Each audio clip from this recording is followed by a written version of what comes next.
और इस बीच आपको बड़ी खबर देंगे जहां पर हिजबुल्लाह ने लेबनान से इजराइल की इमारत पर ड्रोन अटैक किया। इस हमले के जरिए प्रधानमंत्री नेतन्याहू के घर को निशाना बनाने की कोशिश की गई है।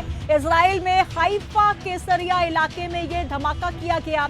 आपको बता दें कि प्रधानमंत्री नेतन्याहू के प्रवक्ता ने यह बयान जारी करते हुए कहा कि प्रधानमंत्री के घर की तरफ एक यूएवी लॉन्च किया गया। तो प्रधानमंत्री नेतन्याहू को निशाना बनाने की ये पूरी कोशिश थी। नेतन्याहू के घर के लगभग करीब ये ड्रोन गिरा है। आपको बता दें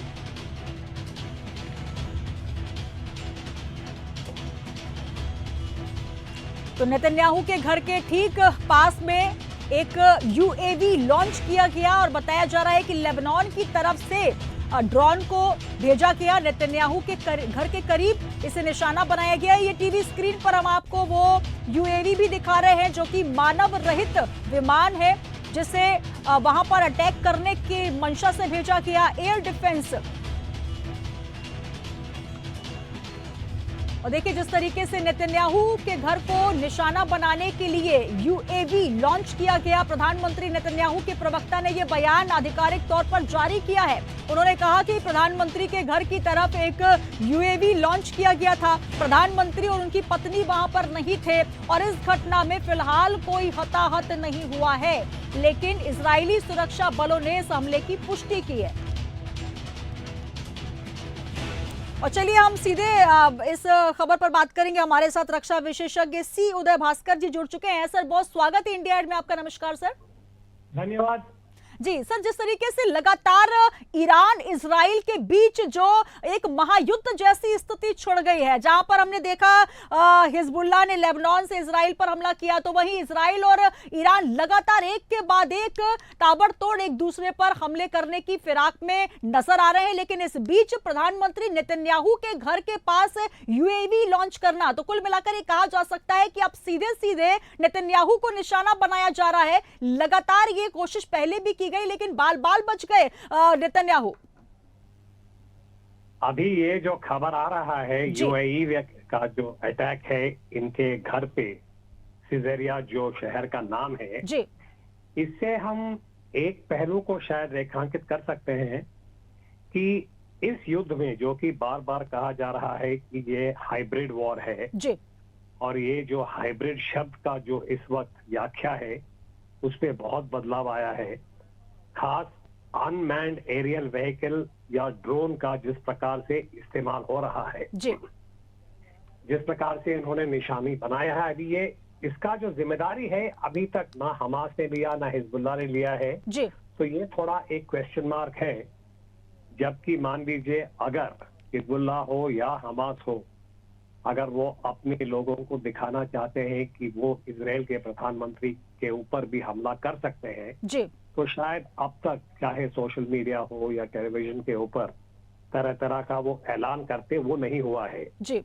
तो इसलिए मैं थोड़ा यही कहूंगा इस वक्त कि इजराइल के जो एयर डिफेंस है वो इतने सफल नहीं है कि हर एक प्रकार का यूएवी का अटैक को वो रोक पाए।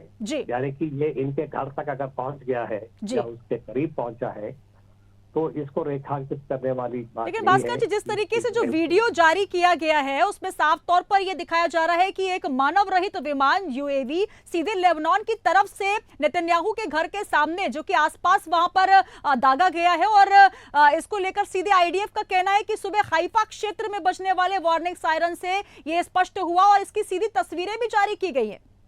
नहीं, बात तो सही है, लेबनान के तरफ से ये ड्रोन को छोड़ा गया है। तो मैं इसी बात को दोबारा दोहराना चाहता हूं कि ड्रोन वॉरफेयर में आपके पास 100% फुल प्रूफ जो कहता है ना सिक्योरिटी कि आप किसी प्रकार का ड्रोन अटैक से आप बच सकते हैं, ये साबित हो रहा है कि ये इस वक्त मुमकिन नहीं है जी। तो इसलिए इजराइल के अंदर अभी ये ड्रोन का हो या पहले 3-4 हफ्ते पहले जिस प्रकार से पेजर का प्रयोग हुआ था जी, तो चाहे पेजर हो या ड्रोन, ये हाइब्रिड वॉर का जो रूपरेखा है ये बहुत एक डायनामिक तरीके से बदल रहा है, और युद्ध क्षेत्र का जो रूपरेखा है और उसका जो दायरा है उसमें एक बहुत ही भारी बदलाव आ रहा है।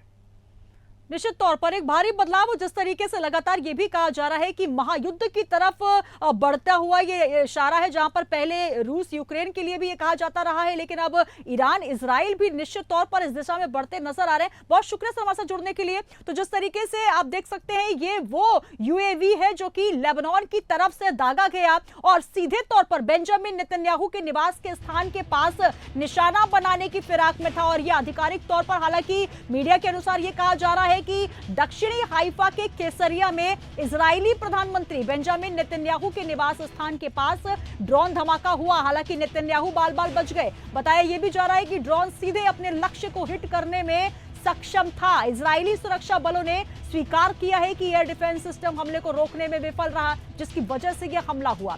सुरक्षा बलों ने इसे बड़ी सुरक्षा चूक भी माना है, क्योंकि इस ड्रोन सैन्य हेलीकॉप्टर के ठीक बगल से उड़ रहा था।